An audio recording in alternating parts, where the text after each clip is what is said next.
Good morning, all the students.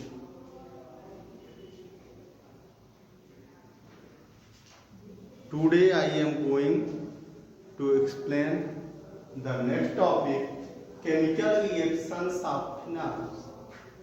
Before this topic, in the last class, I have already discussed about the chemical reaction of alcohols, and you also see that different types of reactions are there.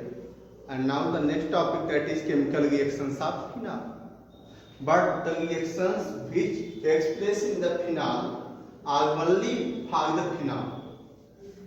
Okay? So we talk about chemical reactions of phenol. Chemical reactions of phenol. The following chemical reactions shown by phenols only. लिख दिया हूं मैं। ये जो नीचे जितने भी chemical reactions आपको बताने जा रहा हूं वो सभी के सभी केवल और केवल कौन शो करता है बेटा? Phenol. The following chemical reactions shown by phenol only. First देख लेते हैं कौन कौन से हैं। First, electrophilic aromatic substitution reaction means by the electrophile. Electrophilic aromatic substitution reaction. Benzene ring पे इलेक्ट्रोफाइल अटैच होगा और दूसरा जो इलेक्ट्रोफाइल होगा वो क्या होगा? वहां से डिस्प्लेस होगा। So important reaction electrophilic aromatic substitution reaction. Second, Kolbe's reaction. Kolbe's scientist on the name of the scientist, Kolbe's reaction. And third, that is very important reaction, Reimer Tiemann reaction. अगर इसको हम लिखें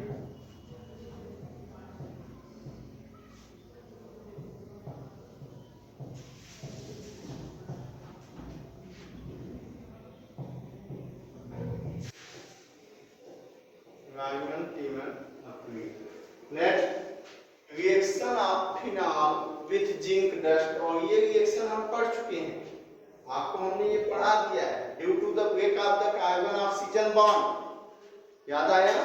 तो ये भी रिएक्शन इसी phenol का ही इंपॉर्टेंट था। Reaction of phenol with zinc dust and the last fifth oxidation. These are the chemical reactions of phenol. There are 5: electrophilic aromatic substitution, Kolbe's reaction, Reimer Tiemann reaction, reaction of phenol with zinc dust, and last oxidation. So we talk about one by one. First, electrophilic aromatic substitution reaction. Okay, electrophilic aromatic substitution reaction, and you know already discussed when introduction of phenol and also some usage of phenol. Then I tell you that in phenol the reaction takes place on the aromatic ring or electrophilic substitution. कि जब phenol में जो reaction होता है, जब benzene ring पे होता है, कोई डिस्प्लेस होता है दूसरा आके जुड़ता है, तो उसे हम कहते हैं क्या? Substitution reaction. In phenol when the reaction occurs on the benzene ring, then such type of reaction is known as aromatic substitution reaction. और अगर वहां पे इलेक्ट्रोफाइल का काम है तो वो रिएक्शन कहलाएगा क्या? Electrophilic substitution reaction. लेकिन अगर न्यूक्लियोफाइल अटैच होगा तो कहलाएगा न्यूक्लियोफिलिक सब्स्टिट्यूशन रिएक्शन। समझ में आया? अब ऐसा क्यों होता है? क्योंकि फिनॉल में आप जानते हैं फिनॉल का जो स्ट्रक्चर है यही है, ये बेंजीन रिंग हो गया और इस पे जुड़ा था OH, यही है फिनॉल। तो देखिए the OH group attached to the benzene ring activate it towards the electrophilic substitution। जो फिनॉल का OH ग्रुप है वो एक्टिवेट करता है, बढ़ाता है किसको? बेंजीन रिंग को। ज्यादा से ज्यादा आपको कौन सा रिएक्शन करना चाहिए? इलेक्ट्रोफिलिक सब्स्टिट्यूशन, मतलब आपको इलेक्ट्रोफाइल के साथ अटैच होना चाहिए। क्यों? क्योंकि OH वहां से हटेगा और OH अगर हटेगा तो क्या करेगा?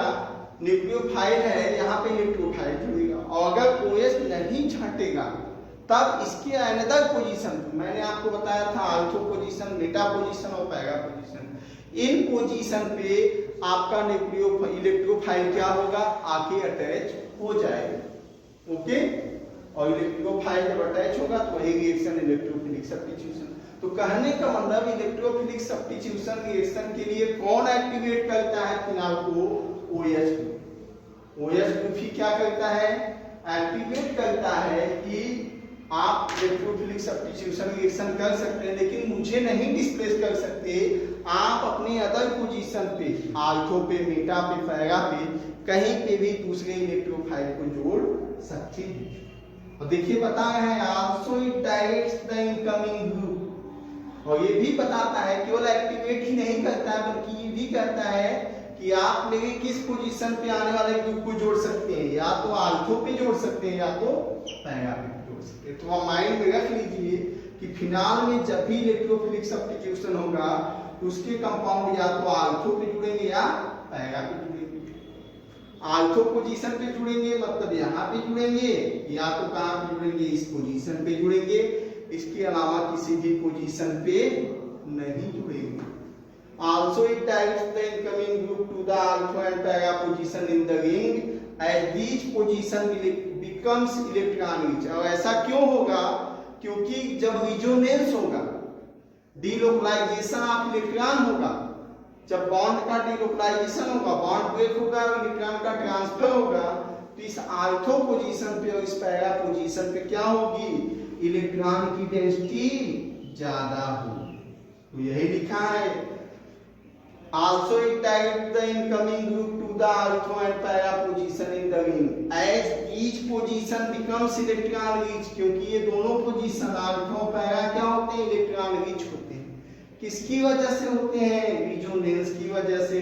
डिलोकलाइजेशन जो होता है उसी रिजोनेंस इफेक्ट की वजह से होते हैं। और जो ये डिलोकलाइजेशन किसकी वजह से होता है, OH ग्रुप की, और इसको मैंने एसिडिटी या फिनाल में आपको पढ़ाया हूँ, रिजोनेंस इफेक्ट स्ट्रक्चर बना के। ओके, तो यहाँ पे फिर से मैं नहीं बताऊंगा, बस यहाँ पे ये जानिए कि रिजोनेंस की वजह से इलेक्ट्रॉन रिच सेंटर हो जाते हैं। कौन, अल्फा और पैरा।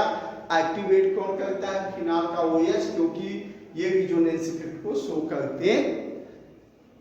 ओके, अब हमने जान लिया, हमें पता चल गया कि इलेक्ट्रोफिलिक एरोमेटिक सब्स्टिट्यूशन रिएक्शन जब भी होगा तो उसमें क्या अटैच, किस पोजीशन पे अटैचमेंट होगा, आल्फो पे और पैरा पे। तो अब हम इस रिएक्शन को वन बाय वन देख लेते हैं। अब इसमें रिएक्शन कौन कौन से होंगे, नाइट्रेशन होगा, सल्फोनेशन भी होगा। Nitration reaction with nitric acid, sulphonation reaction with sulphuric acid, and halogenation reaction with halogen, यही होंगे।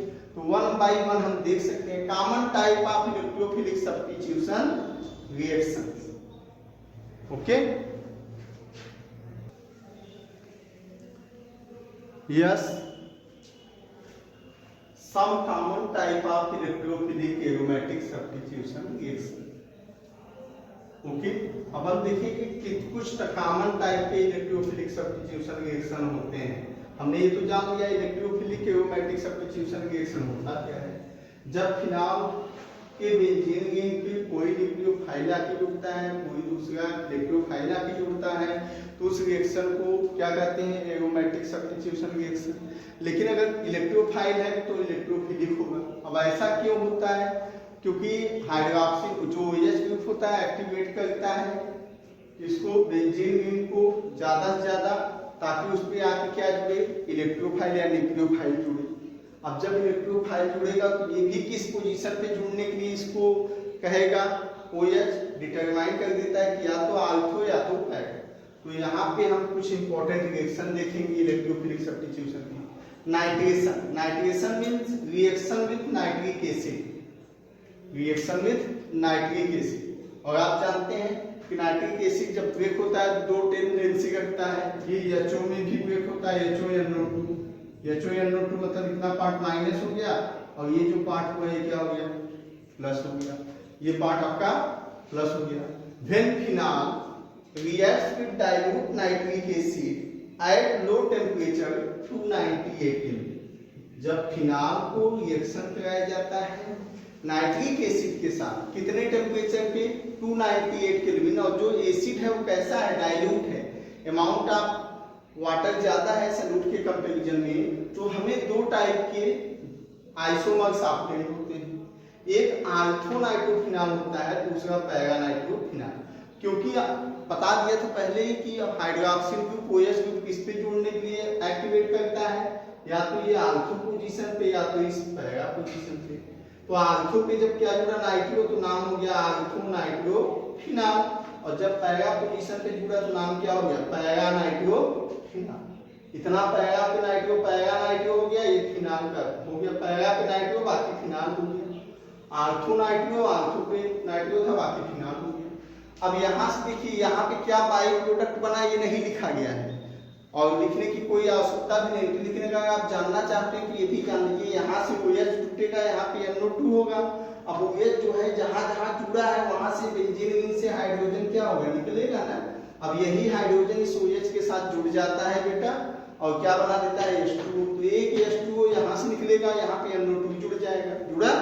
दूसरा H2O यहाँ पे निकलेगा HOH, तो क्या हो जाएगा, या 2H2O कुल निकलेंगे इसमें। लेकिन ये आपको दिखाना नहीं, आपको सीधे रिएक्शन बस लिखना है। ओके।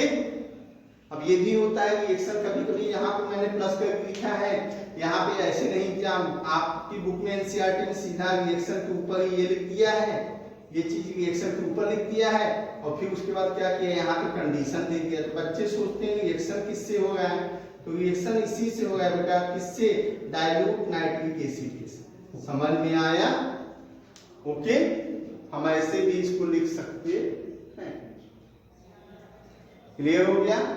अब बात ये आया कि when phenol react with dilute nitric acid ortho and paranitrophenol isomers is obtained. अब दो प्रोडक्ट एक कहेंगे तो हम इसको कैसे अलग कर सकते हैं, तो देखिए बताया हूं कि आर्थो और नाइट्रो जो बनेगा कंपाउंड, आर्थो एंड पैरानाइट्रोफिनॉल को सेपरेट आउट किया जा सकता है, हम अलग कर सकते हैं। स्टीम डिस्टिलेशन, पहले तो इसको बहुत ज्यादा हीट कर देंगे, फिर इसको डिस्टिलेशन मींस ठंडा कर देंगे, छोड़ देंगे कूल होने के लिए।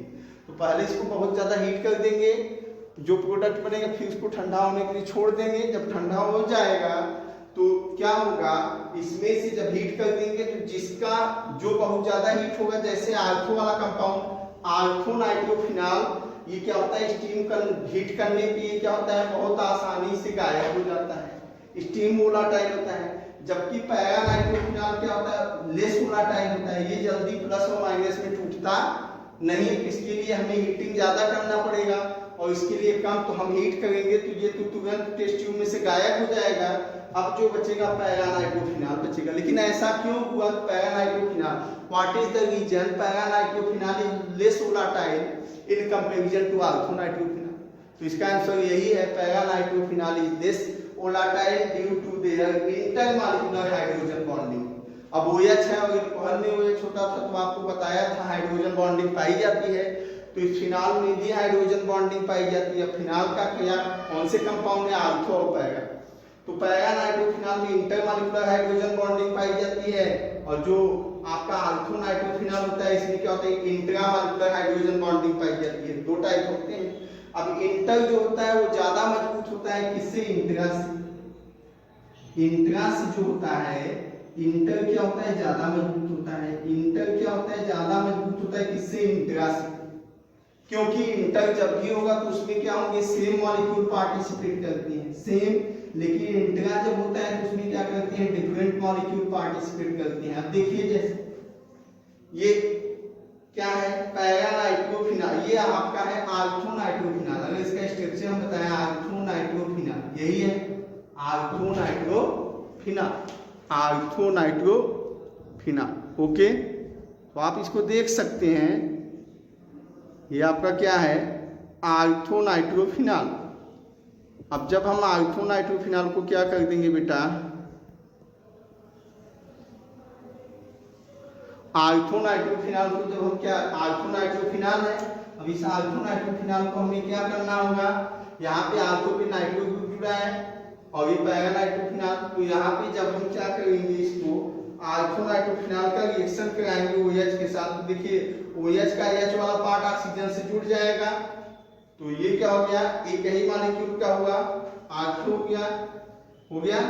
अब देखिए एक ही मॉलिक्यूल में हो गया, अभी तो खुद ही का जुड़ा है, जबकि इंट्रा में क्या होगा, इंटर में क्या होगा, दो मॉलिक्यूल हो गए, दोनों अलग अलग हो गए, इसका OH इसका नाइट्रो, तो ये क्या हो गया आपका ज्यादा मजबूत हो गया, तो इसीलिए इंटरमॉलिक्यूलर हाइड्रोजन बॉन्डिंग ज्यादा होगी, तो इसका वोलेटाइल भी कम होगा, वोलेटाइल कम होगा, इंटरेक्शन ज्यादा होगा, तो इसके लिए एनर्जी ज्यादा देनी पड़ेगी। मतलब इस रिएक्शन में जो प्रोडक्ट होगा ये मेजर क्या होगा, ये होगा मेजर प्रोडक्ट, और माइनर कौन सा होगा, ये आपका माइनर प्रोडक्ट होगा। Okay, understand? Okay, thank you.